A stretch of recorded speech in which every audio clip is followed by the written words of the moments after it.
श्रवण करके मनन नहीं करता तो विशेष लाभ नहीं होता।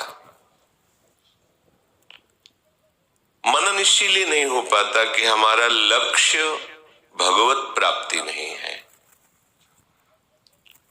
सच्चे हृदय से जो प्रभु को प्राप्त करना चाहता है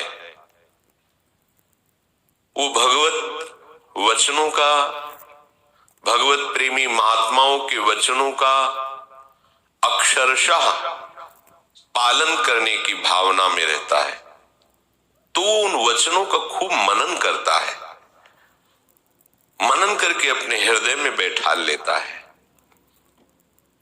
और जिसका लक्ष्य भगवत प्राप्ति नहीं है उसकी पहचान वो करेगा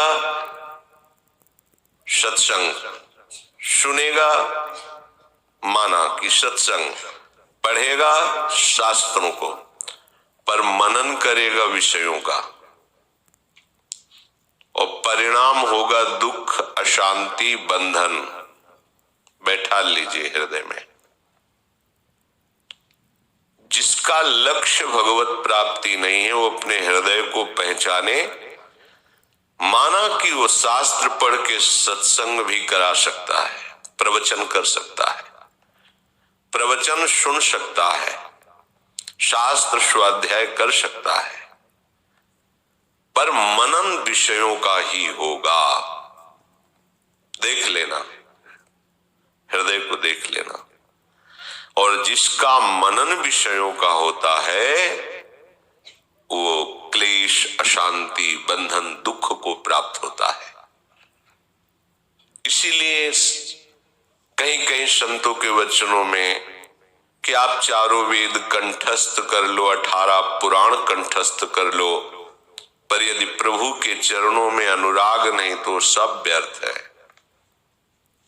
जोग कुजोग, ज्ञान अज्ञानु, जहां नहीं राम प्रेम परधानु। इसका रहस्य यही है।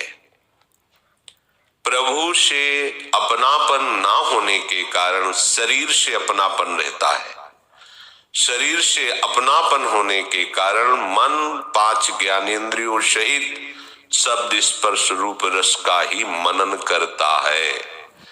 ये मनन जब तक रुकेगा नहीं तब तक संसार चक्र नहीं रुकेगा। अनन्य चेता सततम यो माम स्मरति नित्यशः। स्मरण, मनन, चिंतन अनन्य, अन्य ना, केवल प्रभु का। तो जो सद्गुरुदेव के आश्रित होकर, आश्रित वही होगा जिसका लक्ष्य है भगवत प्राप्ति, नहीं तो सद्गुरुदेव का आश्रय नहीं माना जाएगा। भले दीक्षा ले लीजिए, यदि भगवत प्राप्ति लक्ष्य नहीं है तो आप उनके विमुख आचरण करेंगे तो आश्रित कहां हो गए। आश्रय तभी माना जाएगा जब उनके वचन के अनुसार आचरण हो। वो तभी आप कर सकते हैं जब आपका लक्ष्य बन गया भगवत प्राप्ति। मुझे जैसे भी प्रभु प्राप्त होना चाहिए, आप आदेश करो, मैं प्राण न्यौछावर करने के लिए तैयार हूं। आप आज्ञा करो, अब जो ही कहें करें हम सोई। बस आप आज्ञा, मुझे प्रभु चाहिए, मुझे प्रियालाल चाहिए, आप आज्ञा कीजिए। मेरा जीवन, मेरा प्राण, मेरा सर्वस्व आपकी आज्ञा पर न्यौछावर है। अब उसका शास्त्र स्वाध्याय, सत्संग और सेवा संबंधी चेष्टाएं सफल हुई। क्यों? अब उसका मनन बनने लगा। जो ही मनन हुआ तेरी धारणा पुष्ट होने लगी। बस धारणा पुष्ट हुई, भगवत प्राप्ति दूर नहीं है। शास्त्र स्वाध्याय, सत्संग तो मनन प्रियालाल का मनन सेवन तो परिणाम तत्वबोध, भगवत प्रेम। शास्त्र स्वाध्याय, प्रवचन, मनन विषयों का परिणाम दुख, क्लेश, बंधन, अशांति। बैठा लीजिए, हृदय को देख लीजिए।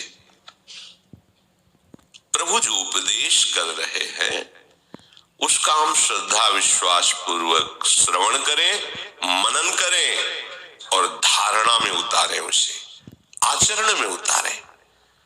खूब सत्संग सुन रहे हैं, आचरण नहीं बदल रहे, धारणा नहीं बदल रही। यही धारणा में स्त्रियों में पुरुषों और इंद्रियजन्य भोगों में सुख है, यही धारणा मिटा दो तो जीवन मुक्त हो जाओगे, परमानंद में निमग्न हो जाओगे। भगवान का उपदेश भगवत प्रेम प्राप्ति के लिए, भगवदानंद की प्राप्ति